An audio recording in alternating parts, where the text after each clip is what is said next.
Hello friends, welcome back to my channel Shalini Singh. तो आज हम बहुत ही इम्पोर्टेंट बात को डिस्कस कर रहे हैं कि हमारे पास लास्ट का 1 मंथ बचा है और हमारे पास इतनी सारी चीज़ें हैं, तो हम उसको कैसे पढ़ें और अपना पूरा सिलेबस कैसे कंप्लीट कर पाएँ। तो उसके लिए सबसे पहले मैं आपको बता देती हूँ आपको क्या क्या करना है, और इस वीडियो में आपको इससे रिलेटेड पूरी जानकारी मिलने वाली है। तो अगर आपने अभी भी मेरे चैनल को सब्सक्राइब नहीं किया है तो जल्दी से पहले चैनल को सब्सक्राइब कर लो, वीडियो को लाइक कर दो और फिर चलते हैं अपनी वीडियो की कंटेंट की तरफ। तो मैं आपको आज बताने वाली हूँ 1 महीने में सारा सिलेबस कंप्लीट कैसे करना है। तो उसके लिए सबसे पहला स्टेप क्या होगा कि सबसे पहले आपको ये तो पता होना चाहिए आखिर सिलेबस क्या है। काफ़ी बच्चे होते हैं जो स्कूल में एनसीईआरटी बुक्स चल रही हैं वो डायरेक्ट पढ़ने लग जाते हैं, और मैं उनको बता दूं कि काफ़ी चैप्टर्स डिलीट भी हो चुके हैं, सिलेबस से कैंसिल आउट हो चुके हैं। तो आप लोग जल्दी से सीबीएसई की वेबसाइट से जाके न्यू सिलेबस जो आउट हुआ है ना उसको देखो, उसको प्रिंट आउट निकालो, उसको अच्छे से देखो, फिर पढ़ाई शुरू करो। एक दिन अपना आप क्या करो, सिलेबस निकालने में वेस्ट कर दो, क्योंकि वो आपका वेस्ट नहीं होगा। जिससे आपको सिलेबस अगर पता चल जाएगा तो जो आप फालतू की चीज़ें पढ़ रहे हो ना वो नहीं पढ़ोगे। और साथ में बहुत से बच्चे ये करते हैं, सिलेबस तो वो देख लेते हैं लेकिन क्वेश्चन पेपर का पैटर्न नहीं देखते हैं कि क्वेश्चन पेपर में क्या क्या चीज़ें आने वाली हैं। आप लोग ये चेक करो कि मल्टीपल चॉइस क्वेश्चंस आ रहे हैं या शॉर्ट क्वेश्चंस आ रहे हैं, क्योंकि अगर मल्टीपल चॉइस क्वेश्चंस आएंगे तो आप उस तरीके से पढ़ाई करो, लाइक आपको लाइन बाय लाइन पढ़ना होगा पूरी एनसीईआरटी के। लेकिन अगर शॉर्ट आंसर्स आ रहे हैं तो आप लोग जैसे टू द लाइन नहीं भी पढ़ते हो, डेफिनेशंस है इंपॉर्टेंट या कुछ भी इंपॉर्टेंट चीज़ है वो अगर पढ़ लेते हो तो आपसे उसका काम हो जाएगा। और वहीं आपको अगर लॉन्ग आंसर्स वगैरह आ रहे हैं तो आप लॉन्ग की तरीके से पढ़ो। तो ये सबसे इम्पॉर्टेंट जानना होता है कि क्वेश्चंस आखिर किस तरीके के पूछे जाएंगे। हो सकता है लॉन्ग आंसर्स आ रहे हैं, जैसे इंग्लिश में इंग्लिश लिटरेचर की अगर बात करें तो उसमें कोई भी एमसीक्यू नहीं आने वाला है, उसमें आपके शॉर्ट आंसर्स आएंगे, शायद उसमें 4 शॉर्ट आंसर्स आएंगे, उसमें से आपको 3 अटेम्प्ट करना होगा। तो जो भी लोग मल्टीपल चॉइस क्वेश्चन सोचकर अपना टाइम वेस्ट कर रहे हैं, तो वो एक एक लाइन पढ़े जा रहे हैं पूरी बुक में, तो अपना टाइम डायरेक्टली वेस्ट कर रहे हैं। तो आपको उसकी जगह क्या करना चाहिए, कोई भी जल्दी से मार्केट जाओ, कोई भी एक समरी वाली बुक, नहीं भी मार्केट जाना है, नहीं खरीदना है तो आप एक काम कर सकते हो, गूगल पर कोई भी चैप्टर का नेम डालो, जो भी आपके बुक में चैप्टर है उसका नेम डालो, लास्ट में लिख दो समरी। तो आपके पास बहुत ही अच्छी वेबसाइट्स है लाइक बायजूस या और भी अच्छी अच्छी वेबसाइट्स हैं, उनकी समरी आ जाएगी। तो बस उस समरी को आप लोग पढ़ लो, क्योंकि अगर आप अभी स्टोरी पढ़ने के चक्कर में रहोगे तो आप अगर स्टोरी पढ़ भी लोगे इसके बाद भी शायद उतने अच्छे से आंसर्स नहीं लिख पाओगे। वहीं अगर आपने जो ऑल इन वन बुक है या कोई भी बुक है किसी भी ऑथर की, एवरग्रीन वगैरह है, उसको आपने अगर पढ़ लिया और उसकी एक एक लाइन देख लो, समझ लो, इसके बाद अपने मन से बना के आंसर्स लिख देना। मैं आपको रटने को नहीं बोल रही हूँ, लेकिन ये बोल रही हूँ कि स्टोरी को समझो, ईजी तरीके से समझो, फिर जो क्वेश्चन पूछ रहा है उसके रिलेटेड आंसर्स लिख दो। तो मैं थोड़ा डेविएट हो गई थी टॉपिक की तरफ, जो चलिए मैं बता देती हूँ कि 1 मंथ में सिलेबस कैसे करना है।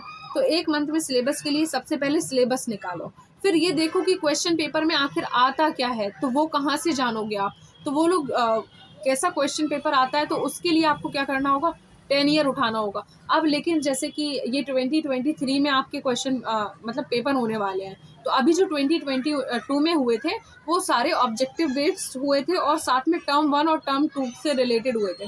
तो आप लोग उससे बेटर ये रहेगा कि 2018 2019 के क्वेश्चन पेपर्स को सॉल्व करना। उससे आप लोग देखो कि पैटर्न है क्या क्वेश्चन पेपर का, उसको सॉल्व करो। और उससे अगर आपको उसमें समझने में कोई भी डाउट वगैरह आ रहा है ना तो उसको आप लोग कमेंट करके ज़रूर बता देना, तो मैं उसको अच्छे से आपको समझा दूंगी कि किस तरीके से आने वाला है। इसके साथ आप लोगों को टाइम डिवाइड कर लेना पड़ेगा। ठीक है, आप लोग खुद बैठ के ये सोचो कि हम किस में सबसे ज़्यादा अच्छे हैं, क्योंकि देखो मैथ्स में आपको मार्क्स मिल सकते हैं, और मैथ्स के मार्क अगर आपकी राइटिंग अच्छी नहीं है या कुछ भी गलत है, लेकिन तो फिर तब भी इसके बाद भी आपको मैथ्स में फुल मार्क मिलता है। वहीं अगर आप इंग्लिश में उतना टाइम वेस्ट करोगे तो शायद अगर इंग्लिश इतनी अच्छी नहीं लिख पाए तो उसमें फुल मार्क नहीं मिलेंगे, लेकिन मैथ में मिल जाएंगे। एक इम्पॉर्टेंट बात ये भी है कि आप 1 मंथ में पूरा मैथ का सिलेबस कैसे कंप्लीट करोगे। तो उससे बेस्ट एक चीज़ रहेगी, आप पूरा सिलेबस मैथ का नहीं कंप्लीट कर पा रहे हो तो आप एक काम करो, सिलेबस उठाओ, उसमें चैप्टर्स देखो कि किस किस चैप्टर से कितने ज़्यादा मार्क का आ रहा है। जिस चैप्टर से ज़्यादा मार्क का है उसके 10 ईयर क्वेश्चंस लगा लो, क्योंकि अब चैप्टर पढ़ पाना तो बहुत ज़्यादा डिफिकल्ट है। तो आप क्या करो, 10 ईयर्स के क्वेश्चंस लगा लो। अगर वो भी नहीं लगा पा रहे हो तो आप लोग उसका भी मुझे कमेंट बता सकते हो, तो मैं 10 ईयर के सारे सोल्यूशंस आपको अपलोड कर दूंगी एक समझाते हुए, तो वो आप देख लेना। इसके बाद आप लोग चेक करो इंग्लिश में। इंग्लिश में आप लोग ग्रामर पोर्शन पे इतना ध्यान मत देना, आप लोग ध्यान दो कि ऐसे कैसे लिखते हैं, उसमें 120 वर्ड्स का लिखना है। लेटर बहुत इंपॉर्टेंट है, वो लिखना सीखो। और साथ में जो कॉम्प्रीहेंशंस हैं, 2 कॉम्प्रीहेंशन आने वाले हैं, उसको सॉल्व करना सीख लो, वो बहुत इंपॉर्टेंट है। और एसएसटी में अगर हम बात करें तो एसएसटी में है 4 चीज़ें, मतलब आपकी हिस्ट्री आ जाएगी, उसमें ज्योग्राफी आ जाएगी, सिविक्स आ जाएगी और साथ में इकोनॉमिक्स आ जाएगी। 4 सब्जेक्ट को कवर करना बहुत ही डिफ़िकल्ट है। अगर आप लोग ये सोच रहे हो कि हम एनसीईआरटी से पढ़ लेंगे, अभी भी टाइम बचा है, तो आप लोग बिल्कुल ही गलत डायरेक्शन में जा रहे हो। तो आप क्या कर सकते हो, आप डायरेक्ट एक कोई भी बुक ले लो जिसमें चारों चीज़ें होंगी, उसको आप या तो थोड़ा-थोड़ा पढ़ लो या किसी ईज़ी लैंग्वेज में एक बुक आती है। अब लेकिन बुक लेने से कोई फ़ायदा नहीं है क्योंकि आप पढ़ नहीं पाओगे उतना। तो उससे बेस्ट तो ये रहेगा कि आप 10 ईयर लगा लो। अगर आप 10 ईयर लगा लोगे ना, तो कुछ क्वेश्चंस ज़रूर रिपीट होते हैं या उसी से ही रीफ्रेम हो जाते हैं। लैंग्वेज क्वेश्चन के अलग कर देंगे, वो उसी से ही पूछ लेंगे। तो आप लोग वो भी एक कर सकते हो। मतलब मेरा कहने का अकॉर्डिंग ये है कि आप लोग 10 ईयर को ज़्यादा प्रीफर करो। और साथ में 10 ईयर में जब क्वेश्चंस नहीं आते हैं तो टाइम वेस्ट ना करते हुए कोई भी एक एडिशनल बुक जो आपके पास पड़ी है वो देख लो या यूट्यूब की कोई भी वीडियो से पढ़ लो, जिससे आपको समझ में आता है। जिस भी टीचर से आप अच्छे से समझ लेते हो, उस टीचर से जाके पढ़ लो। इसके बाद आपकी हिंदी आती है। हिंदी में तो आप सिर्फ कहानी पढ़ लो, इससे हिंदी से ज़्यादा टेंशन ना लो, पूरी कहानी अच्छे से पढ़ लो। कहानी पढ़ने के बाद आप लोगों को क्या करना है, जो भी क्वेश्चन आता है उसका बहुत अच्छी लैंग्वेज में आपको आंसर देना है। और जैसे कि कुछ वर्ड्स होते हैं उसमें स्पेलिंग मिस्टेक सबसे कम करना है। अगर आप लोग स्पेलिंग मिस्टेक जितनी कम करोगे उतने ही मार्क्स ज़्यादा गेन कर पाओगे। ठीक है, तो यही मेरी आज की कुछ टिप्स थी। आपको करना क्या है, सबसे पहले सिलेबस निकालो। सिलेबस के बाद ये जानो कि क्वेश्चन किस तरीके के आने वाले हैं, लॉन्ग, शॉर्ट या कैसे। इसके बाद ये जानो कि आपका सबसे अच्छा पॉइंट क्या है, कि आप क्या पढ़ोगे, उसमें सबसे ज़्यादा मार्क्स गेन कर पाते हो। आपकी इंग्लिश सबसे अच्छी है तो इंग्लिश पे ज़्यादा टाइम दो। तो 3 पॉइंट्स ये हुए। और लास्ट पॉइंट मैं आपका ये कहूँगी कि आप इक्वल टाइम सारे सब्जेक्ट्स को दो। क्योंकि अगर आपने, हो सकता है आपने मैथ लगाना शुरू करी और 1 महीने मैथ ही लगाते रहे तो बाकी सब्जेक्ट में फेल हो जाओगे। तो आप क्या करो, डेज डिवाइड करो। एक काम करो, आप लोग ऐसा करो, मैं आपका डेज डिवाइड कर देती हूँ। आप मंडे के दिन क्या पढ़ लो, मैथ पढ़ लो। और साथ में मैथ के साथ आप लोग थोड़ा एसएसटी पढ़ो। एसएसटी इंपॉर्टेंट है, एसएसटी पढ़ लो। और इसके साथ साथ आप लोग कुछ एक हिंदी ले लो, क्योंकि एसएसटी पढ़ते पढ़ते थोड़ा बोर हो जाओगे तो हिंदी पढ़ लेना, उसमें कहानियाँ होती हैं, थोड़ा अच्छा लगेगा पढ़ के। और साथ में मैथ तो आपको लगानी है। फिर ट्यूसडे को आप क्या करो, आप लोग मैथ्स, कंप्यूटर और इंग्लिश, इंग्लिश के साथ साइंस। साइंस तो सबसे ज़्यादा इम्पॉर्टेंट है, साइंस को बिल्कुल भी मत छोड़ना। और जब साइंस को पढ़ते ही होगे तो मेरे हिसाब से शायद वो आपको बोर नहीं लगता होगा, अच्छा लगता होगा।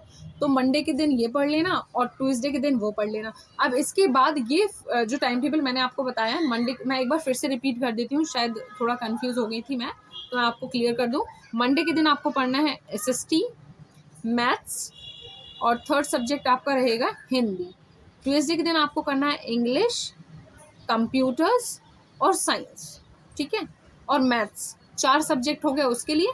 और यहाँ पे आपके हो गए 3 सब्जेक्ट, मतलब मैथ आपका कॉमन रहने वाला है। ठीक है, मैथ आपको डेली लेकर चलना है।